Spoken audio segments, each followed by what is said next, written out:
Hi, Jennifer. How are you? You have to turn your radio down like Kelly told you to, Jennifer. Yes, I'm Okay. sorry. That's okay. How can I help? I had stumbled across your show this past Friday, and it was a couple on there saying that they had a zero credit score, and they was happy about it, and you was happy for them. And I was just intrigued. And then I turned on the show again today after I had called my mother, and she was like, a zero credit score? What do you mean? It's impossible. But I'm about maybe $50,000 in debt. I'm a single parent, and I wanted the help, and I was intrigued by what was being talked about. Okay. Well, the credit score itself is put out by an organization called FICO, and it's called a FICO score. You've probably heard that. And, Yes. and FICO has developed a mathematical process for determining how worthy someone is to borrow money. The mathematical process is 100% based on you having borrowed money recently. Okay? And so when you pay payments, it develops your FICO score or your credit score.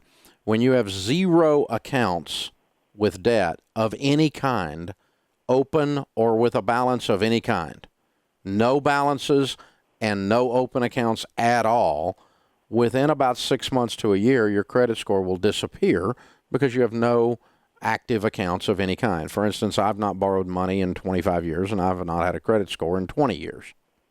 Okay?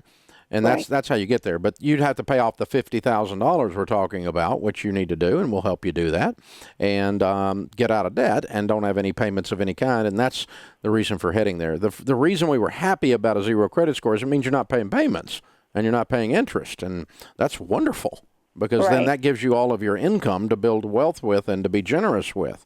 So what do you make a year? Right now, I'm at $60,000. I just left a corporate career, and I went into real estate. So I just signed with my company, and I'm now a new real estate agent. Okay, and so you left the job making $60,000? Yes. And you've gone straight commission full time?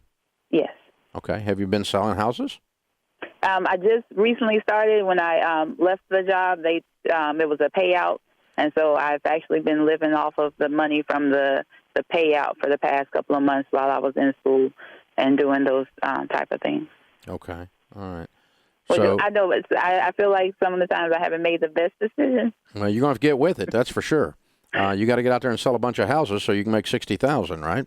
Right. Have you calculated what that is? I mean, if I average out, because doing the renting of that, selling the rental houses plus the actual selling of the new buyers and this and that, if I sell to make a commission of at least $2,000 to $6,000 a house, and if I sell at least 3 houses a month, which is astronomical goal, but I can strive for it. Okay. Then I'm hopefully within the 6 to a year. Yeah, you're going to have to hit that, or you're going to take a pay cut doing this, right? Right. Okay. So get with it. You can do it, but basically at 6% commission, that would be $1 million worth of transactions. Your part of the transaction. Not counting your split with your broker and not counting other stuff and not counting your expenses out of pocket and so on. And so you're going to have to do $1.5 million in volume to break even with your old job, not counting the rental stuff. And the rental stuff obviously pays differently. So you can calculate that out and work it out and get it done. What kind of debt is the $50,000?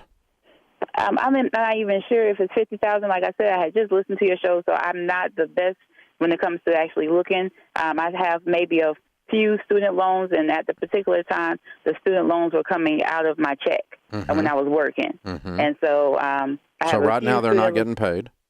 Right. Okay. But I had got those down, I thought, and then so remember I was just listening to you. You said that the credit people can call because I really thought I was actually finished with the student loans, but then all of a sudden, the calls came. So it's my fault for not being as due diligent as I should. Yeah. Okay. So you got to get on the student loans and figure out what those balances are. How much do you owe on your car? My car is paid for. Good. What other debts do you have? I rent a house instead of buying right now. Okay. And all right. I have how much on bills. credit card? How much on credit cards do you have? Right now, it was fine until I actually left the job. So right now, I'm at $10,000 in credit cards. Okay, so you're going to have to stop that. You have to get some money coming in and live on what you make, because the first step to getting out of debt is stop borrowing more. Right. Okay, so if you got $10,000 there plus your student loans, and you don't have a car payment, then we've just got to figure out what that is, and then you'll know what your goal is to start getting this stuff paid off. And like you said, being really diligent is a big part of it. It's a big part of the deal. So can absolutely be done. Now, we have a 9-week class called Financial Peace University. You go one night a week for 9 weeks to learn how to handle money, get on a budget, get out of debt, and become wealthy. If you'd like to go to that, I'll give it to you as my gift. I would love to. All right, you hold on, and I'll have Kelly pick up, and we'll get you signed up. And then you report back to me later and tell me how you're doing as you go through that class. I want to see you win. It's time for you to get control. I want you to go sell a bunch of real estate, too. Hey guys, thanks for watching. If you enjoyed this video, click the subscribe button to get the latest content and check out these other great clips from the show.